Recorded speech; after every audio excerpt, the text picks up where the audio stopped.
Merci, merci, merci.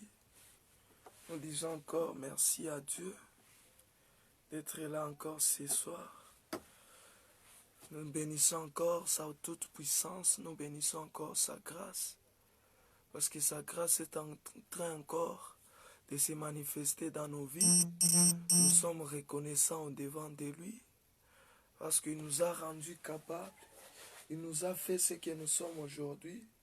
C'est pour cela, nous aussi, pour encore lui être réellement reconnaissant, nous disons encore merci à lui, parce que c'est lui qui a encore traité ces moments, pourvu que nous puissions encore être là. Dieu n'a pas vu nos défauts, Dieu n'a pas vu nos difficultés, Dieu n'a pas vu la situation à laquelle nous étions soumises, mais il a encore jeté son amour sur nos vies. Il a encore projeté sa gloire encore sur nos vies. Parce qu'il savait que non, aujourd'hui, Peniel doit vivre. Aujourd'hui, toi et moi, nous devons vivre.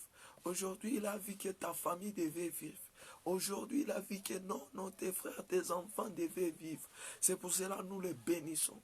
C'est pour cela que nous les disons encore merci. Vous savez, aujourd'hui, nous allons parler concernant ces points ici.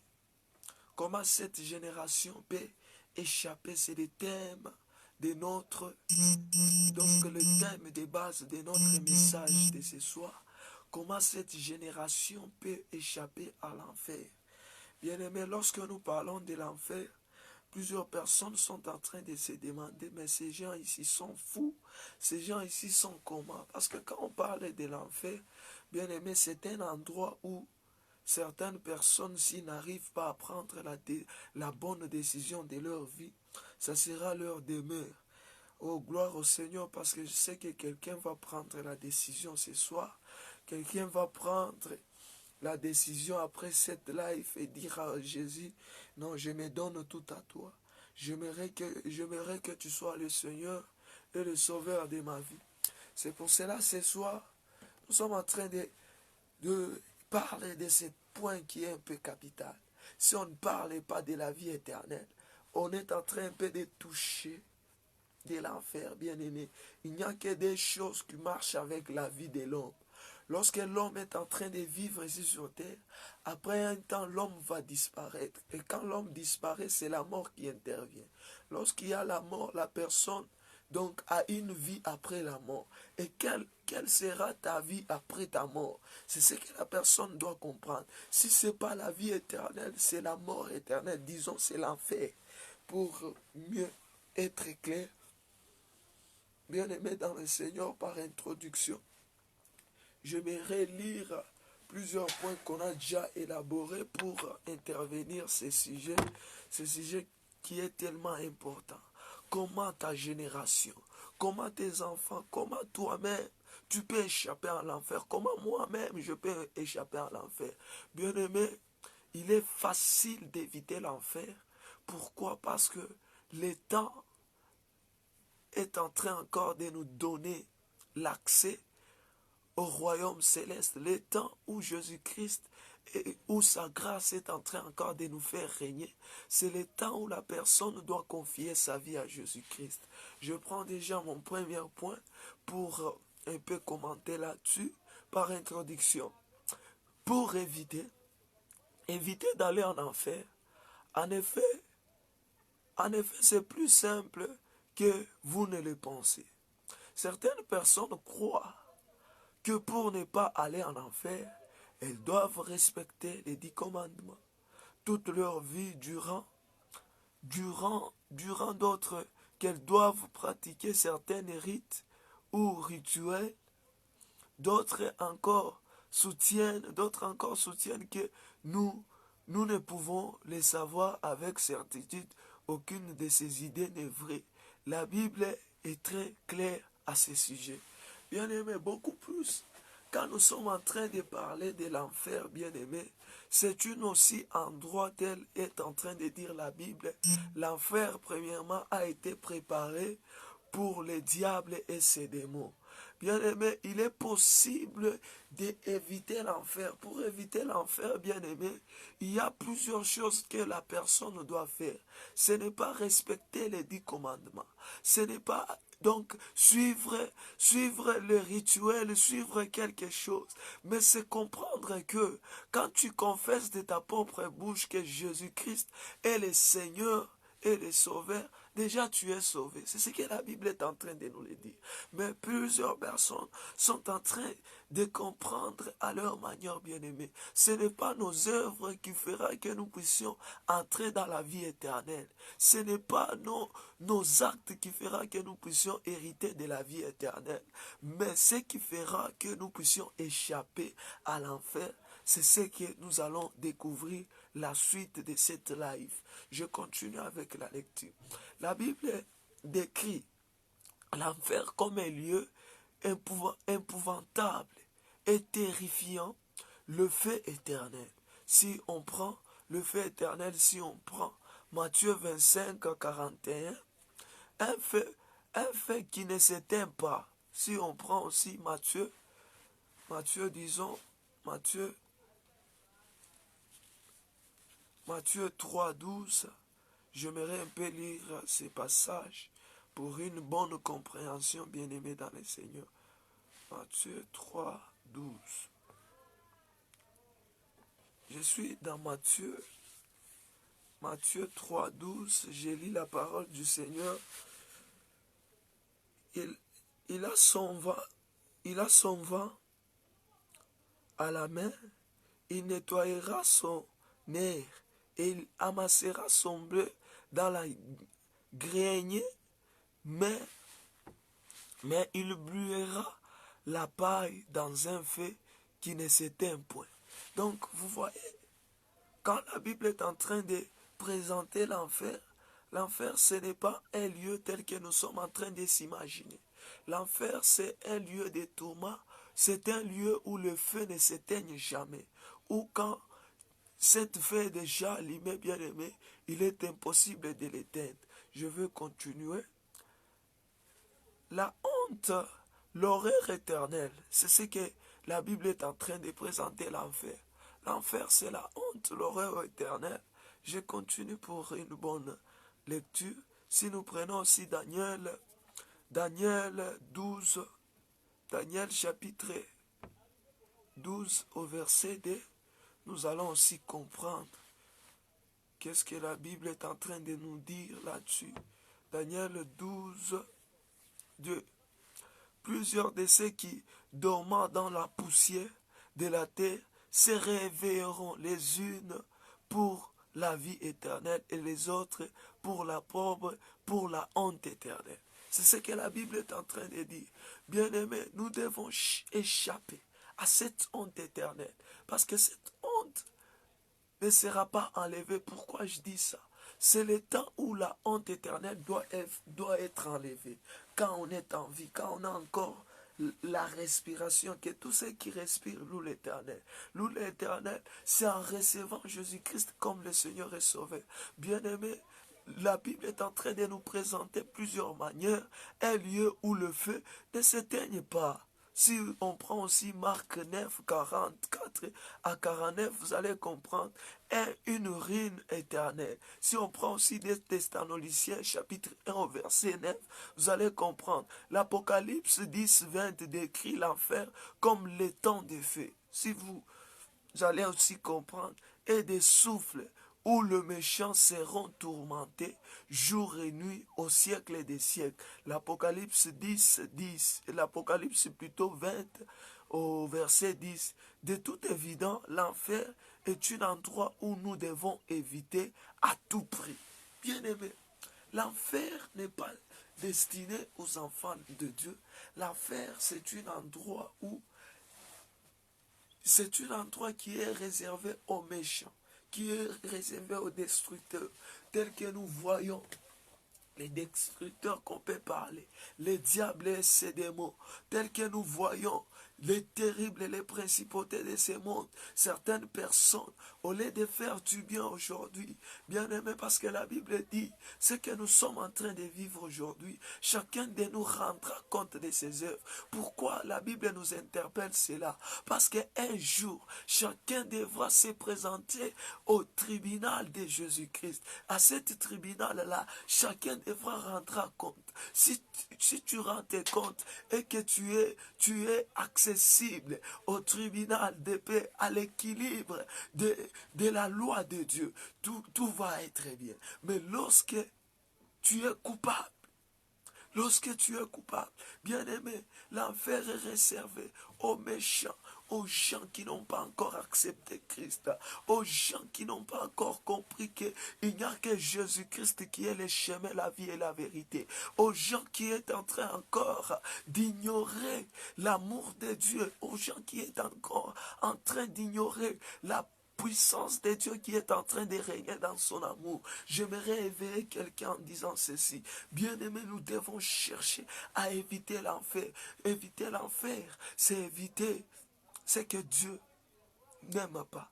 Quand tu évites ce que Dieu n'aime pas, tu as déjà la vie éternelle. Parce que quand tu as la vie éternelle, tu sais déjà voir, tu sais déjà vivre l'éternité avant que l'éternité puisse être établie. Amen. Gloire au Seigneur. Parce que Jésus-Christ lui-même a dit, quand même Lazare n'est pas mort, il est en train de dormir. Alléluia. C'est ce qui nous donne la vie. C'est ce qui nous donne encore la force de croire que si Lazare a été l'échantillon de plusieurs d'entre nous, et je le crois aussi, nous aussi, ces jours-là, nous serons donc nous serons les résultats de l'échantillon qui a été Lazare. Bien aimé, je continue avec ma lecture. Pourquoi y a-t-il un enfer? C'est la question à nous poser. Pourquoi il y a un endroit appelé l'enfer? Et pourquoi Dieu y envoie-t-il certaines personnes? Comprenez un peu cela. Bien aimé, si quelqu'un aujourd'hui n'arrive pas à comprendre, à se détourner de la voie du mal, à se détourner de la voie qu'il est en train de faire, la personne ne peut pas comprendre. La personne ne peut pas comprendre pourquoi. Parce que quand on parle de l'enfer, bien aimé, il faut que la personne puisse donc échapper, cette génération puisse échapper. Parce que la génération que nous sommes en train de vivre, c'est une génération qui doit vivre le miracle de Dieu. C'est une génération qui doit expérimenter la puissance de Dieu. Je continue avec la lecture. La Bible nous dit que Dieu l'a préparé pour les diables et les anges déchus. Vous comprenez un peu cela? Donc l'enfer n'est pas destiné pour cette génération. L'enfer, j'aimerais que quelqu'un dise, même aux commentaires, que l'enfer n'est pas destiné pour ma génération. L'enfer n'est pas destiné pour ma génération. C'est ce que la Bible est en train de nous dire. Amen, amen, que Dieu vous bénisse, que Dieu vous bénisse en tout cas. Donc l'enfer a été préparé pour le diable et ses anges que Dieu les a jetés. Donc il y a eu certains anges qui se sont rebellés contre Dieu et que Dieu les a jetés, que Dieu les a exclus du ciel avec, disons, avec leur maître. Gloire soit rendue au Seigneur. Nous continuons avec notre plénitude ici qui est en train de nous donner encore un aspect. Donc après leur rébellion contre Dieu, Dieu les a chassés. Vous allez comprendre, c'est dans Matthieu 25, 41. Dans Matthieu 25, 41. Ceux qui refusent l'offre du pardon de Dieu subiront la même sort.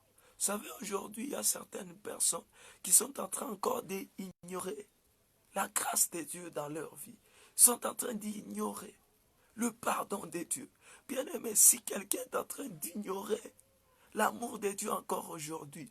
Bien-aimé, la Bible dit ce que l'homme aura sémé, c'est ce qu'il moissonnera. Bien-aimé, c'est le temps de s'aimer la parole de Dieu. C'est le temps de s'aimer l'amour de Dieu. C'est le temps de s'aimer le pardon de Dieu en nous. Parce que ces jours-là, la parole de Dieu va nous justifier. Ces jours-là, la parole de Dieu va nous purifier. Ces jours-là, la parole de Dieu sera avec nous.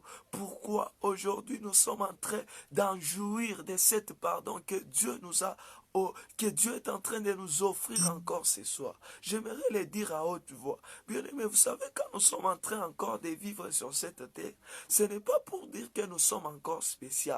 Ce n'est pas pour dire que Dieu ne nous aime pas. Ce n'est pas pour dire que Dieu nous aime encore davantage. Moi, j'ai toujours compris que si nous sommes encore en vie, c'est pour dire que quelqu'un n'a pas encore terminé la mission que Dieu lui a donnée sur cette terre.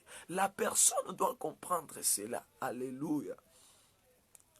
Je continue. Pourquoi l'enfer est-il nécessairement tout péché?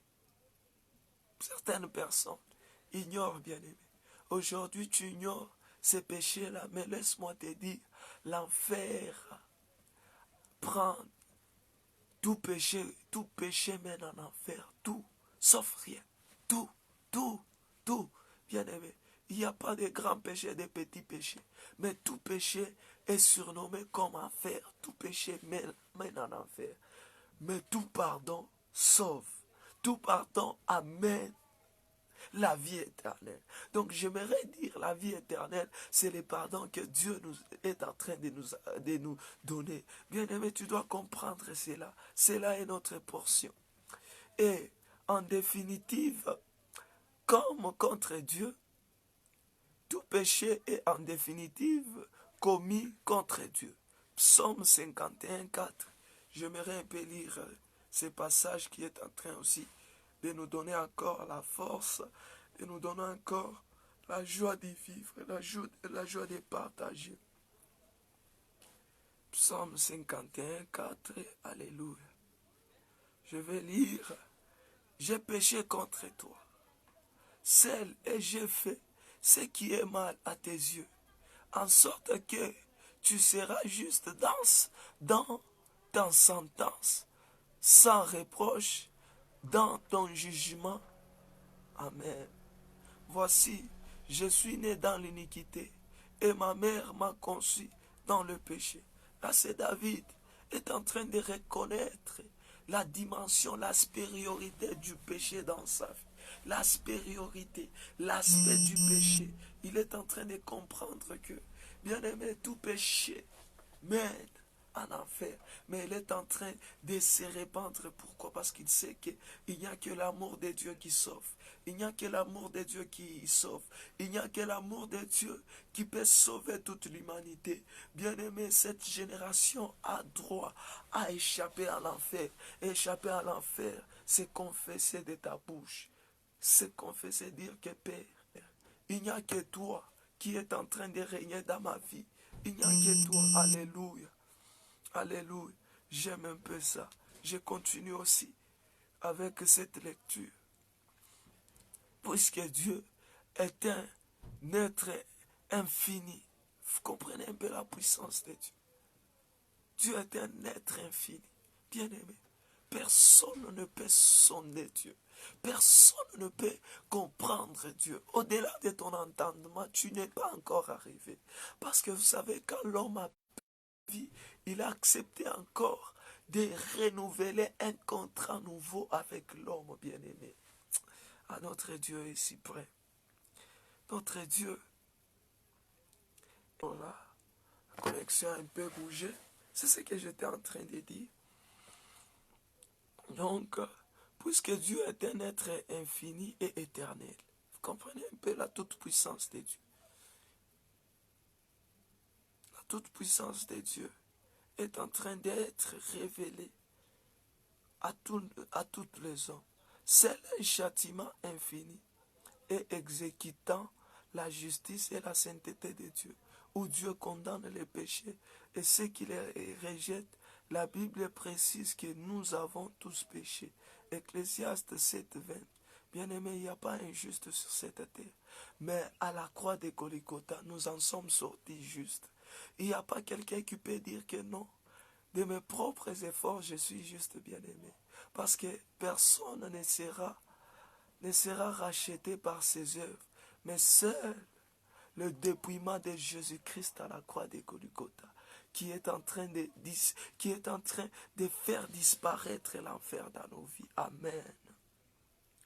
Où Dieu condamne les péchés et ceux qui les rejettent. La Bible précise que nous avons tous péché. Ecclésiaste chapitre 7, 20, vous allez comprendre. Et Romains aussi 3, 10 à 23. Et que par conséquent, nous méritons tous l'enfer. Vous savez, tous on a mérité l'enfer.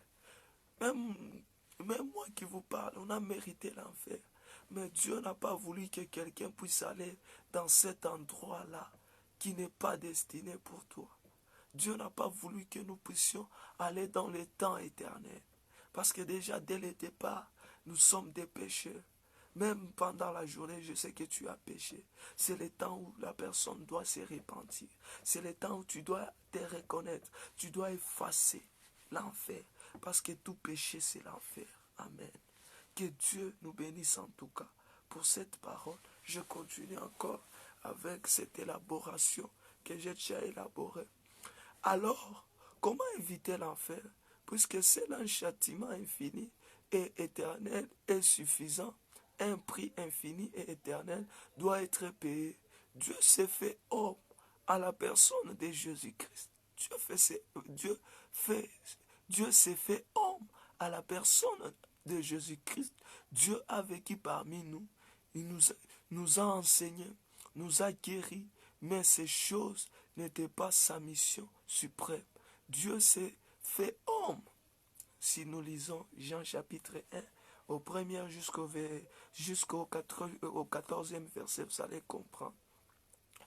Pour pouvoir mourir à notre place, Jésus qui était Dieu, sous forme humaine, est mort sur la croix, en étant que Dieu, sa mort, avait une valeur infinie et éternelle pour couvrir tous nos péchés. 1 Jean 2, 22. Dieu nous a évités en acceptant Jésus-Christ comme notre sauveur et de croire que sa mort constitue le paiement complet, le juste pour nos péchés et juste pour nos péchés. Dieu promet que quiconque croit en Jésus, Jean 3, 16, car quiconque croit en lui ne périsse point, mais qu'il ait la vie éternelle. C'est ce que Jean 3, 16 est en train de dire. Et mettre sa confiance en lui seul comme sauveur. Seul comme sauveur. Jean 14, 6. Jésus-Christ est le chemin, la vie et la vérité, bien-aimé. Nous devons comprendre cela. Sera sauvé, c'est-à-dire qu'il n'ira pas en enfer. Si Jésus nous parlait de la vie, mon frère, ma soeur, c'est pour dire que nous devons échapper à l'enfer. Nous devons être éveillés. Et pour atterrir, Dieu veut que personne n'aille en enfer. C'est ça le désir de Dieu. Si vous lisez 2 Pierre 3, 9, vous allez aussi comprendre. Dieu ne veut pas que personne aille en enfer. C'est pourquoi il a accompli les sacrifices ultimes. Les sacrifices ultimes parfaits est suffisant pour nous. Si nous ne voulons pas aller en enfer, acceptez Jésus. Nous devons accepter Jésus. C'est si simple, accepter Jésus. C'est là. Quelqu'un doit s'élever. Alléluia. Je continue. Parfait et ultime parfait est suffisant pour nous. Si vous ne voulez pas aller en enfer, acceptez Jésus comme votre sauveur. C'est aussi simple que cela. Dites à Dieu que vous reconnaissez que vous êtes un être pécheur et que vous méritez l'enfer. Déclarez-lui que vous mettez votre confiance en Jésus-Christ à votre salut, de vous avoir délivré de l'enfer, la si simple foi en Jésus-Christ comme votre sauveur et seul le moyen d'éviter d'aller en enfer. Que Dieu bénisse sa parole. Que Dieu bénisse. C'est si simple, bien-aimé. Lève-toi, lève-toi, lève-toi, cherche la paix avec tous. cherche la paix avec tous, pratique l'amour de Dieu. Pratique la justice de Dieu et tu verras que Dieu sera toujours avec toi. J'implore la grâce de Dieu. Dieu Tout-Puissant, nous reconnaissons que nous sommes des êtres pécheurs, Père. Mais Seigneur, par Jésus-Christ, tu n'as pas voulu que, Seigneur, nous puissions aller en enfer. C'est pour cela, Seigneur, nous recommandons nos vies entre tes saintes mains. Et que, Seigneur, ta grâce soit toujours sur nos vies. Et que nous puissions pratiquer la sainteté. Et que nous puissions pratiquer, Seigneur, ton amour que tu as déversé en nous, Père. C'est pour cela, en ce lieu, Yahweh Shammah, je suis en train de laisser la famille qui me suit. Je suis en train de laisser mes frères et sœurs qui sont en ligne, qui sont en train de me suivre. Et même ceux qui vont regarder cette vidéo après, Père, que ta puissance soit leur partage. Que ton amour soit leur partage. S'il y a quelqu'un qui n'a pas encore donné sa vie à toi, Père, qu'il comprend que, Seigneur, le seul moyen d'éviter l'enfer, c'est de t'accepter, toi, le Seigneur et Sauveur de sa vie. C'est pour cela, éternel Dieu, souviens-toi aussi de cette génération. Je sais que cette génération n'est pas appelée pour l'enfer, mais elle est appelée à la vie éternelle. C'est pour cela, bénis-la, Seigneur. Réveille, Seigneur, cette génération. Inspire encore, Seigneur, de ta parole. Que la puissance de Dieu, que la gloire de Dieu soit sur nous, que la puissance de Dieu nous protège. Amen. Je bénis, soyez bénis pour cette temps que vous avez donné pour ces lives. Je bénis Dieu pour ça. Parce que ce temps n'est pas donné à n'importe qui. Nous bénissons encore la grâce de Dieu. Que Dieu vous bénisse. N'oubliez pas de vous abonner sur notre chaîne, le Dieu qui m'a racheté sur YouTube. Si vous êtes nouveau, cliquez sur abonnement et cliquez sur la cloche pour avoir plus de nos vidéos. Pour nous atteindre, c'est très facile, tel que vous le pensez, parce que le lien sera en bas de cette vidéo. Que Dieu vous bénisse, que Dieu vous protège, que la puissance de Dieu soit avec vous.